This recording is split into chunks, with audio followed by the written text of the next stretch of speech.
I'm always led to a trend. But you know what? This time I have a good excuse. I was too busy reading Poltergeist fanfiction about the whole time. Don't get me wrong, I read that you're supposed to start a video with a hook, and well, I tried, okay? Not bad, but not good.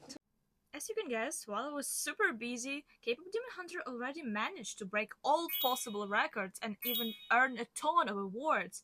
And believe me, I'm beyond happy for the movie. But still, its greatest achievement will always be the fact that they made me pay for Netflix.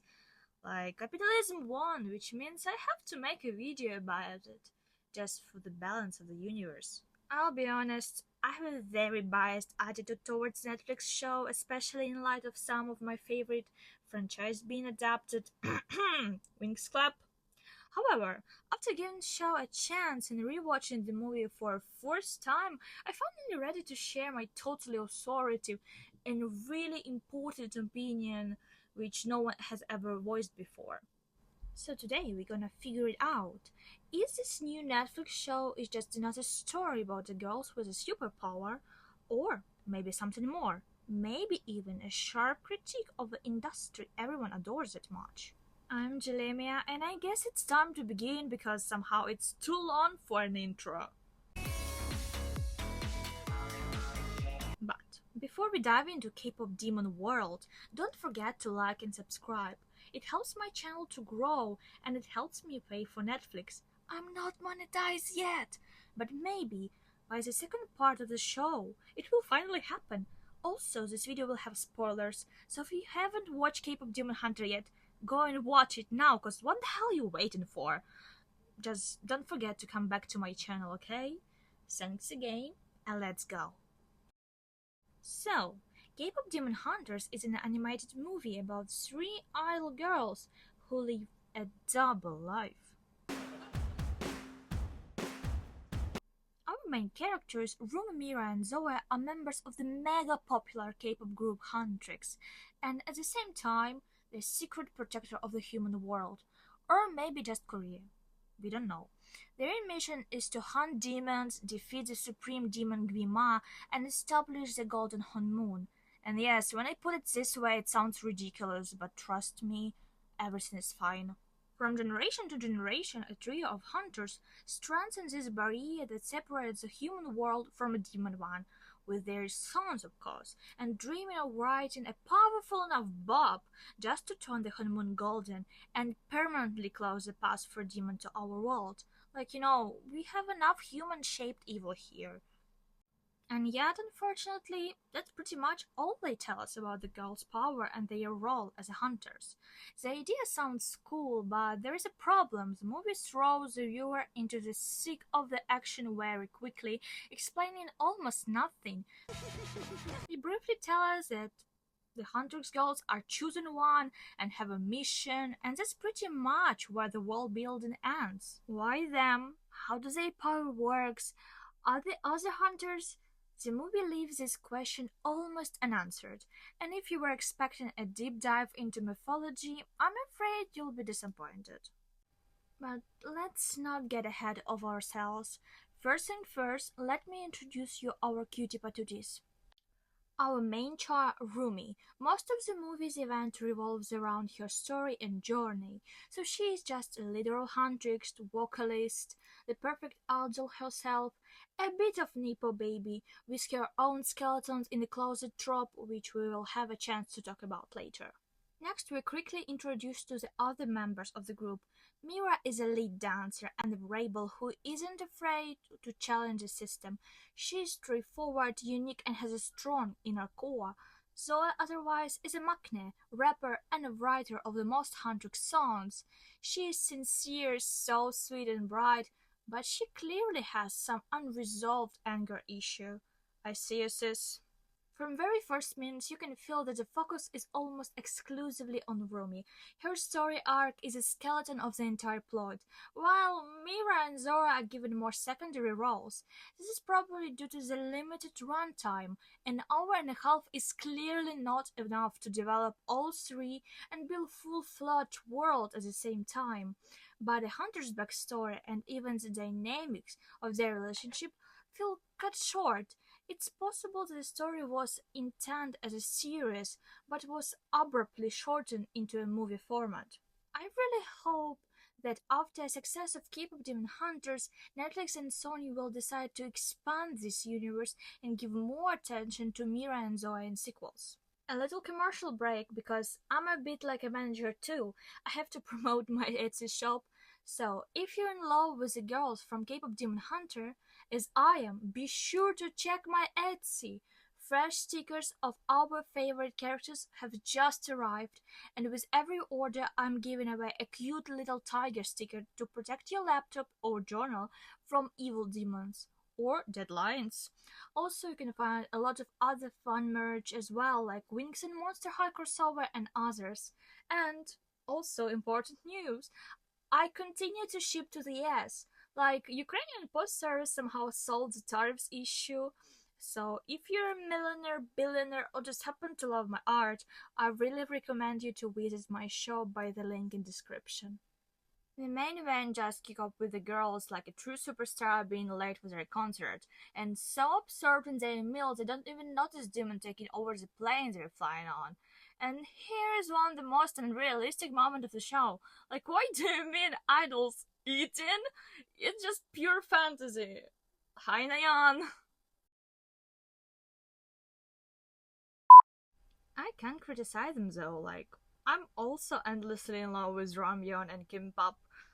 Realizing something is wrong, the girls quickly figure out who is behind the attack, and the first major magical battle scene just begins. One I've been waiting for since the trailer.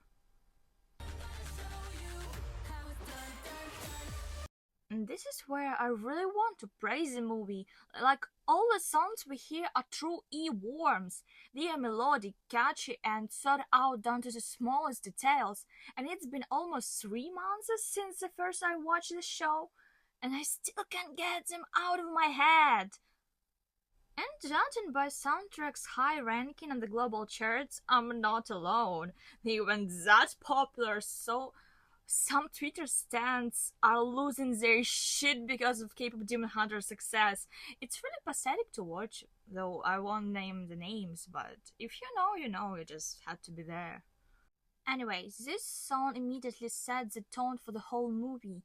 Dynamic action combined with comedic gags and interesting visual and audio effects. In the middle of the fight, the girls literally destroy the plane and find themselves in a free fall, performing one of the most spectacular action scenes I've seen in animated films in recent years. They finish the song at the stadium, simultaneously taking out the remaining demons, and here, right after the song, we see for the first time how the honeymoon starts to turn golden. This is also when Rumi realizes that they are on the right track, and maybe that's why after the concert, instead of well-deserved rest, she announced the release of a new single. Very capable of her. This is very much of a spirit in the industry where overwork and exhaustion are considered the norm for idols.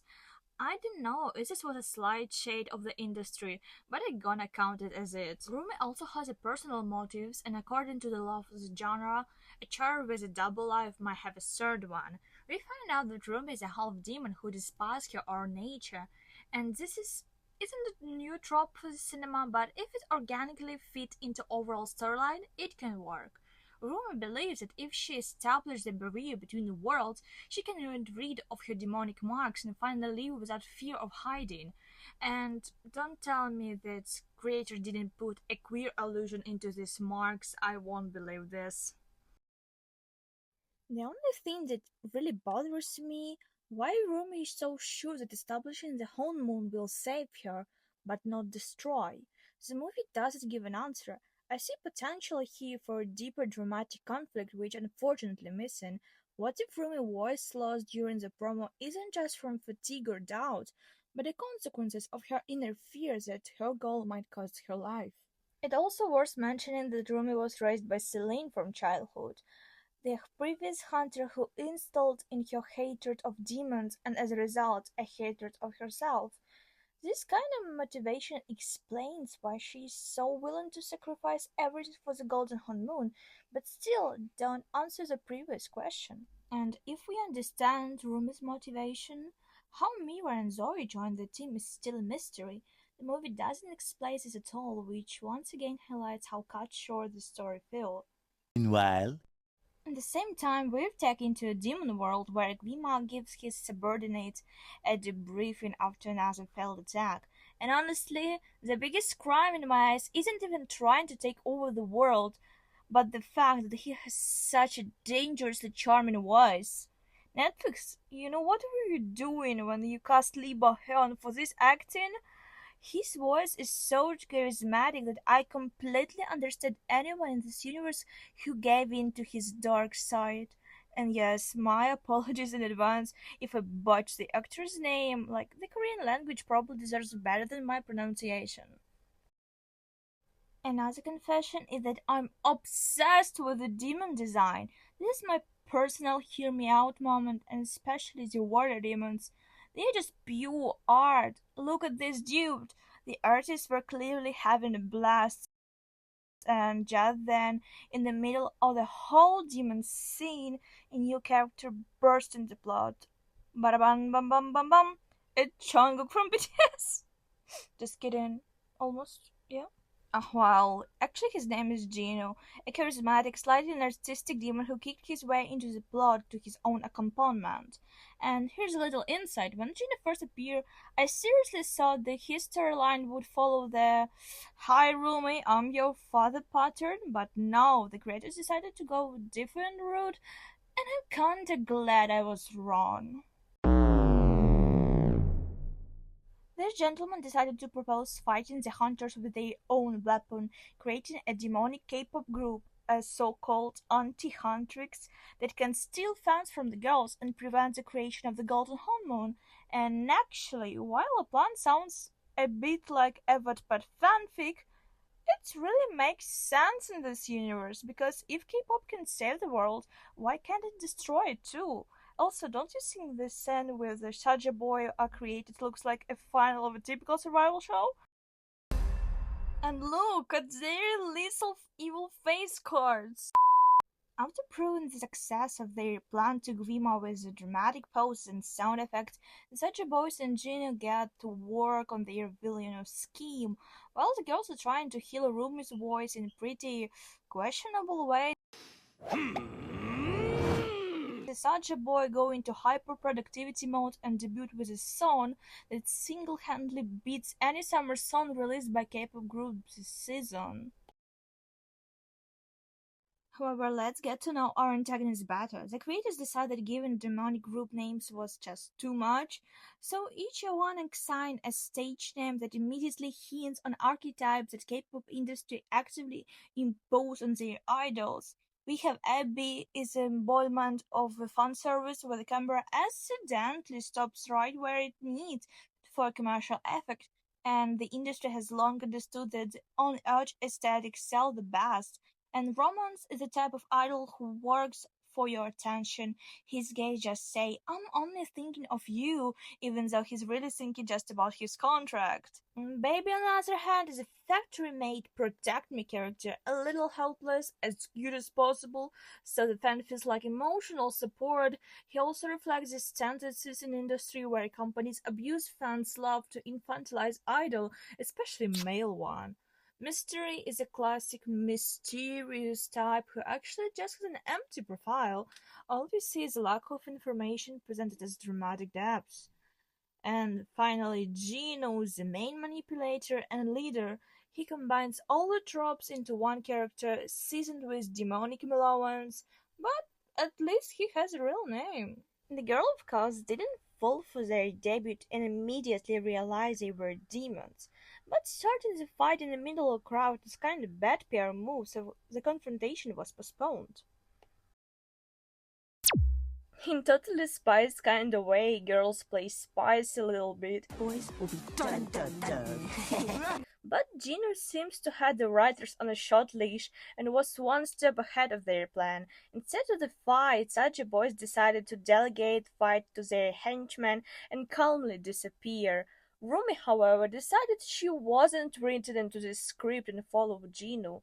During their confrontation, he learns about her demonic origin, saves her from an explosion, plans the first seam of doubt on her loyalty to the mission. This could have been an interesting storyline if they had developed this seam of doubt in all the member, because some of the demons look so silly that even my Morgan self in the minor seems more menacing. And finally, we reached my most favorite moment in the show. Like, literally, this a culmination of my personal interests. The tiger appears with Bird, and honestly, they are the most charismatic characters in the entire show. Yes, Gino used them as messengers to give Rumi an invitation for a serious pep talk, but we'll forgive him for that because the animals steal the scene effortlessly. So during their first meeting, Gino of course tells Rumi a story about his difficult past, that he's evil because, well, it just happened. I'm a villain against my will and blah blah blah blah blah. Of course, this is a hint of potential romantic line between like a 400-year-old demon and 20-something-year-old girl. And maybe it would have been better if he had turned out to be her father instead of this romantic trope with a love line between characters with a centuries long age difference. However, with his story, Genie only fuels the fire of doubt in Rumi. Meanwhile, Sada's boy's song is gaining popularity and destroying the magical balance. The girl decides to diss them with an aggressive song that clearly proclaims "Destroy all demon." And this sends even more fuel to the fire of Rumi's inner doubts, creating conflict within the team because a demon with no feeling don't deserve to live are probably not the kindest word from besties, yeah, Rumi?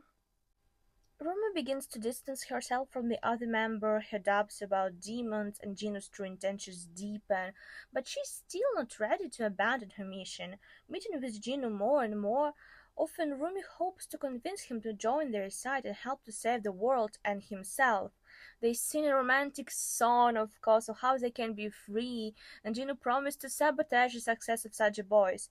And it sounds nice. But we know that in this story no one just switched sides. I didn't call Gino a master of manipulation for nothing. At the big event, a car show version of Mama Award or something like this, everything goes off plan. The demons interfere with the girl's performance by swapping up Zoe and Mia right in the middle of it, and Rumi finds herself in the center of a trap. Her demonic marks are shown to everyone, and this becomes a moment of public exposure. This also became a breaking point for Huntrix. Mira and Zoe lose their trust in Rumi, and I can actually understand them because from their entire dialogue it was clear that Zoe and Mira were more upset about Rumi was hiding the truth from them rather than her origin. Not finding understanding in their eyes, Rumi runs away to find Gino, which obvious because his action raised a lot of questions. His actions are completely different from his promises, and instead of helping her and stopping the demons, he masterfully steers its intuition into his own hands. At this point, Rumi realized that she became another victim of the demon's games, and his entire touching story was a false facade.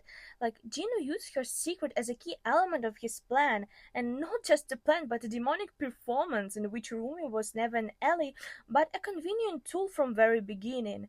And at this point, in my opinion, we should stop and dive deeper. I really don't like how the show tries to redeem Gino. He's shown neither as outright antagonist nor a clear defined anti-hero, which in my opinion kinda kills all the dramatic depth of the character. He has a well-written backstory, and even a pretty convincing motivation, the desire to break free from the control of his demonic mentor? Maybe it would be okay to call him like this, find his own path and avoid the complete merger with his dark essence. But the creators, it seems, never decide if they wanted to make him a morally grey figure with clear weaknesses or kinda romanticized bad boy for fun fantasies. And as a result, Gino hangs somewhere in the middle, and this neither fish nor fowl, as Ukrainians say, only harms both the plot tension and the emotional impact of the final. And personally, I find it hard to feel for his story or sympathize with his ending, but we will talk about him a bit later. Moving back to the plot, the Huntrix group, just like the whole moon, is destroyed. People one by one fall under the Grima's control, and a demonic whisper lures them to a demon's final performance.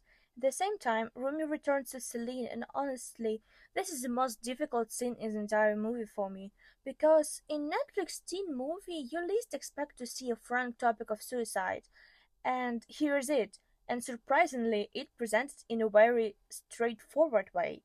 But my personal problem is that I don't really like Celine, and partly because what happens between Huntrix and the destroyed whole moon is also partially on her.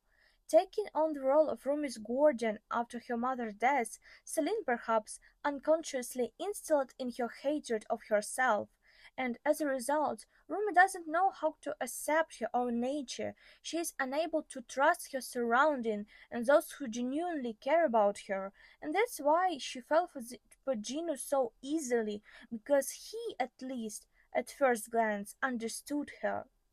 Celine, on the other hand, wasn't honest with herself or with Rumi. I believe she tried to love her, but we can see for ourselves what it led to. And by the way, was it just me or did their dialogue at times resemble a coming out moment and even hint of a queer allusion? Nonetheless, Rumi tries to accept her new self and, no matter what, complete her mission and do everything possible to defeat the demons.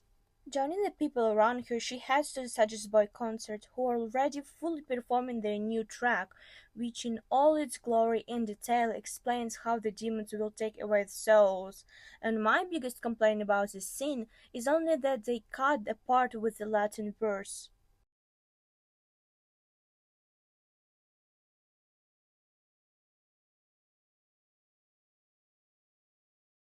Seriously, the songwriter with Gino is definitely better than the romantic interest. And at this point, I even thought, are demons are going to win? Like, because the song is truly incredible, and honestly, I would have been one of those fans whose soul would have been taken. That's how well it made.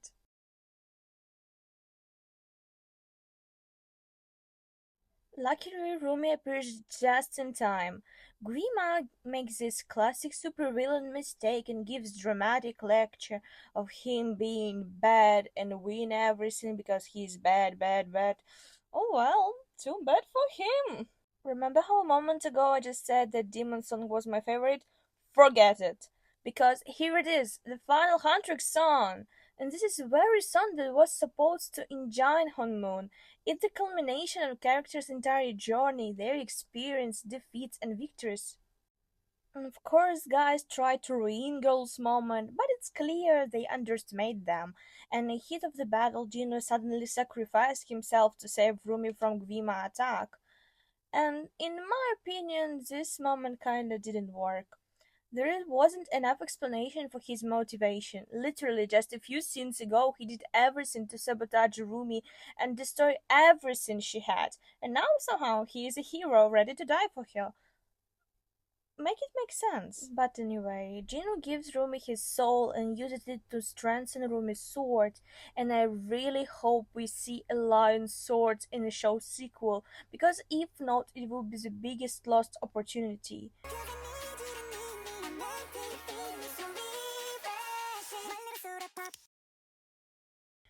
The girls heal the honeymoon with their son and defeat Guillemot. Happy ending.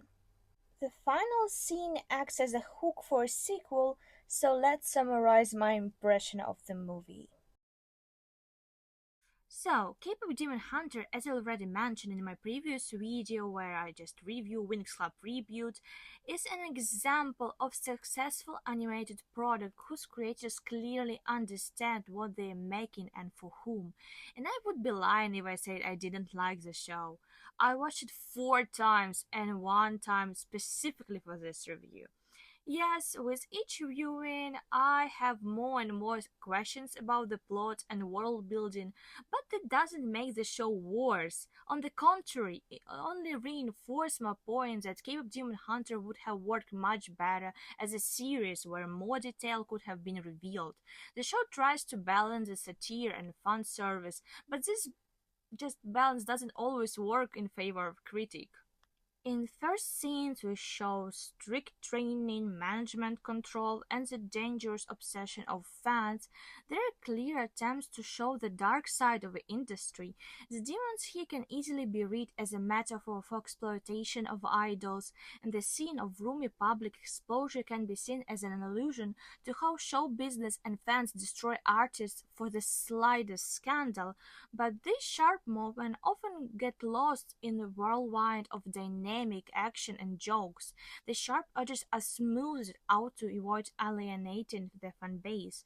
Instead, the movie actually romanticizes the world of idols through idealized performance, a vibrant visual aesthetic, and the emphasis of the family chemistry among the group members.